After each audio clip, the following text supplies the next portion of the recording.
যেন আগায় নিয়ে যায় এবং শিক্ষা স্বাস্থ্য বিভাগটা আরো মানুষের ঘরের দরজায় তা পৌঁছায় দিতে পারে। Thank you. অপারেশনটা সুষ্ঠুভাবে সম্পন্ন হয়েছে কিনা এক নম্বর প্রশ্ন। সেকেন্ড প্রশ্ন, এই ধরনের অপারেশনের পরে যে রোগীটাকে এত একটা দীর্ঘ সময় রেস্টে থাকতে হয়, জামাতের আমিরকে কতদিন পর্যন্ত এই ধরনের বেড রেস্ট বা এই ধরনের কিছু থাকতে হয়? আচ্ছা, শারীরিক অবস্থা এখন বলি। আচ্ছা, ওনার অপারেশনটা খুব ইনশাল্লাহ খুব ভালো হয়েছে। এক, দুই নম্বর হলো আমরা ওনাকে একটু ভিন্ন রকম যতটা ভালো পারছি, যেটা সবচাইতে রিসেন্ট টেকনোলজিক্যাল অ্যাডভান্সমেন্ট, দুইটা ধমনী দিয়ে অপারেশন করা, লিমা এটা দিয়ে অপারেশন করতে পারছি। তিন নম্বর কথা, ওনাকে তিনটা বাইপাস করার কথা ছিল, আমরা মোট 4টা বাইপাস করছি, যেন ওনার কোনো দিকে কোনো সমস্যা না হয় ইনশাল্লাহ। এবং অ্যানেস্থেশিয়া দিয়ে ডক্টর শহীদ ছিল এবং ওনার টিম এবং আমার কার্ডিয়াক সার্জারি সব টিম সুষ্ঠুভাবে কোনো কমপ্লিকেশন ছাড়া অপারেশন শেষ করেছে।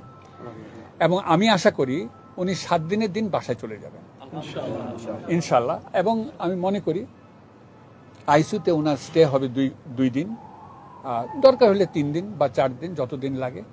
But everything went very smoothly ইনশাল্লাহ। ওনার রোগটা ওনার সময় উপযোগী অপারেশনটা হয়েছে, কারণ ওনার হার্টের রক্তনালীতে ফ্লো খুব আহামরি তেমন ভালো ছিল না, যা হয় আর কি, যেটাই ওইটা না হলে অপারেশনই বা করবেন কেন। তো এটা ঠিক সময় ঠিক কাজটা হয়েছে এইটা। আর কোনো প্রশ্ন আছে? না না, ওনার অপারেশন ভালো হলে 3 সপ্তাহে উনি বক্তৃতা দিতে পারবেন।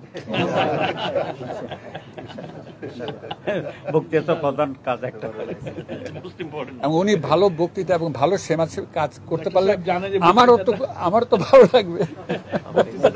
কত প্রয়োজন ডাক্তার সাহেব ফিল করতেছে। না, উনি বিয়ানীবাজার কোথায় জানি একটা বলতে খুব সুন্দর, ভালো লাগছে। আপনি কিছু এড করবেন? আচ্ছা, জি, আসসালামু আলাইকুম। সম্মানিত চেয়ারম্যান মহোদয়, আমার কলিগস, জামাতে ইসলামের শীর্ষ নেতৃবৃন্দ, আসসালামু আলাইকুম। সাংবাদিকবৃন্দ, আসসালামু আলাইকুম। আমি ডাক্তার শহীদ আহমেদ চৌধুরী, কার্ডিয়াক অ্যানেস্থেশিয়া এবং পোস্ট অপারেটিভ ম্যানেজমেন্টটা দেখি। এটা আমি ডক্টর জাহাঙ্গীর কবির, আমরা প্রায় 20-22 বছর ধরে একসাথে আছি। ওনার ক্ষেত্রে ডক্টর শফিক ভাই আমার একই মেডিকেলের আমার 3 বছরের সিনিয়র। আমি ওনাকে ক্লোজলি জানি আগের থেকে, অত্যন্ত ভালো মানুষ হিসাবে জানি, উনিও আমাকে জানেন। এবং উনি আমাকে ওনার মেডিকেল হিস্ট্রি প্রাইভেটলি ডেকে জানিয়েছেন। আমি ওইভাবে রেডি ছিলাম, আমার টিমও ওইভাবে রেডি ছিল, এবং আল্লাহর মেহেরবানিতে পার অপারেটিভলি ওনার কোনো রকমের কোনো সমস্যা হয়নি। অ্যানেস্থেশিয়াতে কোনো রকমের